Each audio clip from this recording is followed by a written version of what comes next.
जय हिंद। आज समझते हैं हम यूक्रेन और रसिया के बीच विवाद किस कारण से हो रहा है, किस कारण से विवाद चल रहा है। इस समय ये बहुत ज़्यादा देखा होगा आपने, रूस और यूक्रेन के बीच विवाद चल रहा है। मेन कारण इसका क्या है विवाद का? अब देखो, संगठन है यूएसएसआर। 1991 में यूएसएसआर से यूक्रेन और रसिया का अलगाव हुआ था, अलग अलग हुए थे। अब दो देश हमारा, एक रसिया बना था और एक यूक्रेन बना था। विवाद का मेन कारण है वहाँ पे यूक्रेन में जो प्राकृतिक गैस है उसकी खदानें पाई जाती हैं, बड़े बड़े भंडार पाए जाते हैं, इसी कारण से ये विवाद में है। अब जो नाटो देश के सदस्य हैं, नाटो देश जो सदस्य नाटो में जो शामिल देश हैं, वो सोच रहे हैं कि यूक्रेन हमारा हो जाए, और इधर रसिया सोच रहा है कि हमारा हो जाए। ऐसा कैसे हो सकता है? रसिया ने कुछ भाग पर कब्जा भी कर रखा है। आइए देखते हैं मैप के हिसाब से। देखो, व्लादिमीर पुतिन रूस के राष्ट्रपति और ये जेलेंस्की हैं। नाम व्लादिमीर पुतिन है और इनका वोलोदिमीर जेलेंस्की, ठीक है। ये यूक्रेन के राष्ट्रपति और ये रसिया के राष्ट्रपति हैं। देखते हैं ये मैप पे आ जाओ। देखो, विवाद का कारण तो पता चल गया होगा। मेन कारण वही है जो प्राकृतिक गैस के भंडारें पाई जाती हैं। अब इधर देखो, ये रसिया का पार्ट है, यहाँ से दिख रहा होगा। ये पार्ट जो है ये सब पूरा रसिया का है, ठीक है। ये रसिया इतने यहाँ तक है, और उसके बाद ये यूक्रेन है। ये यूक्रेन रसिया से छोटा देश है, रसिया काफ़ी बड़ा देश है, ये छोटा यूक्रेन है। ये अलग हुआ था 1991 में, अभी बताया हमने। यूएसएसआर के विघटन के बाद, यूएसएसआर का जब विघटन हुआ था तब 15 देश बने थे टोटल। तो एक रसिया, ये यूक्रेन बगल में ही। तो यूक्रेन छोटा है, रसिया बड़ा है। अब विवाद का कारण क्या है? देखो, 2014 में रसिया ने यहाँ पर जो क्रीमिया है, क्रीमिया नामक ये इतना क्रीमिया है, यहाँ से देखो सी ऑफ एजो है और ब्लैक सी, उसके बीच में पड़ता है हमारा क्रीमिया। क्रीमिया को 2014 में अपने कब्जे में ले लिया था, रसिया ने 2014 में अपने कब्जे में ले लिया था, ठीक है। अब हमारा बचा कितना पार्ट था? इधर भी भाई, यहाँ जब गैस की भंडारें पाई जाती हैं तो कुछ ना कुछ यहाँ भी होगा। तो इधर ये डोनबास रीजन के नाम से जाना जाने वाला स्थान है, इतना ये इधर पड़ता है डोनबास रीजन के नाम से। यहाँ भी तेल की खदानें ज़्यादा हैं। अब यहाँ के लोग देखो, रसिया से ये यूक्रेन अलग हुआ है, ये तो पता ही है। तो इतने भाग में जो लोग रहते हैं वो अपने को मानते हैं रसियन के मूल निवासी, हम रसिया के हैं। और यहाँ पे इसकी सेना लगी हुई, किसकी? यूक्रेन की सेना लगी हुई है, क्योंकि इसका भाग ये है, ये लोग नहीं मानते हैं। अब यहाँ से ये लोग सेना पे झगड़ा करते हैं।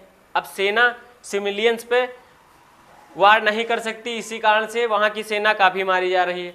और जो नाटो देश के सदस्य हैं जितने भी, वो आरोप लगा रहे हैं किस पे? रसिया पर आरोप लगा रहे हैं कि आपने ही भड़काया है इनको, यहाँ के जो डोनबास रीजन के लोग रहने वाले हैं उनको आपने ही भड़काया है। तो इसीलिए ये यहाँ के यूक्रेन के जितने सैनिक मारे जा रहे हैं।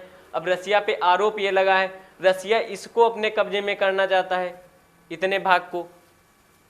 अब देखो, इधर पड़ जाता है हमारा बेलारूस भी किसकी मदद कर रहा है? रसिया की। और इधर हमारा यूरोपीय देश पड़ जाते हैं। जो गैस यहाँ से निकाली जाती है यहाँ से, तो यूरोपीय देश में ये बेचते हैं जाके, यहाँ से गैस निकाल के यूरोपीय देश में बेचते हैं। इसका मेन कारण है, इस कारण से भी रसिया परेशान है। अब नाटो क्या होता है? नाटो देश के सदस्य क्या होते हैं? देखो, नॉर्थ अटलांटिक ट्रीटी ऑर्गेनाइजेशन, ये सैन्य अभ्यास होता है सभी देशों का, जिसमें 30 देश शामिल हैं, आपस में मिलकर सैन्य अभ्यास करते हैं। अमेरिका मेन सदस्य है।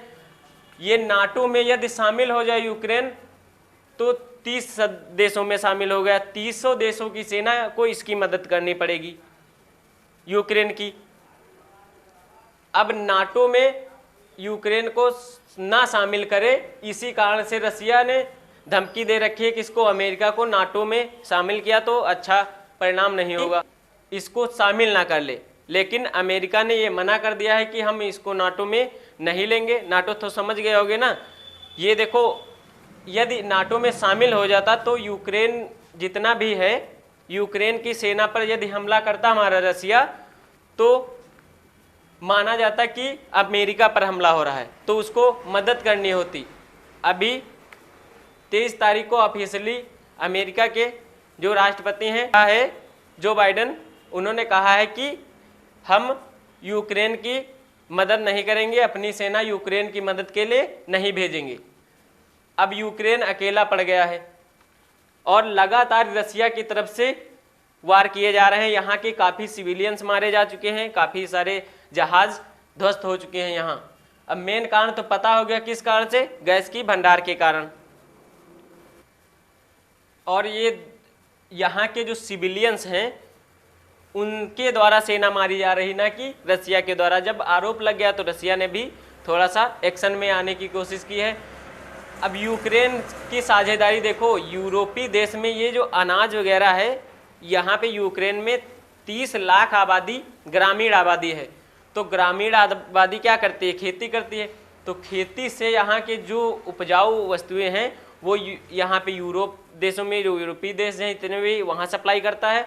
और प्लस तीसरे नंबर पे हमारा आता है यूक्रेन, जो कृषि के क्षेत्र में तीसरे नंबर पर। अब यहाँ भी भारत की साझेदारी भी क्या है? अच्छी है इससे, यूक्रेन से। तो भारत में भी बहुत सारा इंपोर्ट एक्सपोर्ट होता है। यहाँ भी इंपोर्ट एक्सपोर्ट के कारण अभी इस विवाद में सब देशों को नुकसान होगा और लगातार इससे क्या होगा? बढ़ोतरी होगी। जो वस्तुएं यहाँ से आती थी बॉर्डर सील कर दिया गया है, तो यहाँ से आना बंद हो गया। तो यहाँ से जो चीज़ें आ रही हैं और यहाँ इंडिया में जो भंडार है वो खपत होगा। तो इससे क्या होगा? लगातार महंगाई बढ़ रही है। ठीक है, इससे महंगाई बढ़ेगी और सभी देशों में बढ़ेगी। ऐसा नहीं है कि एक देश में, सभी देशों में बढ़ेगी।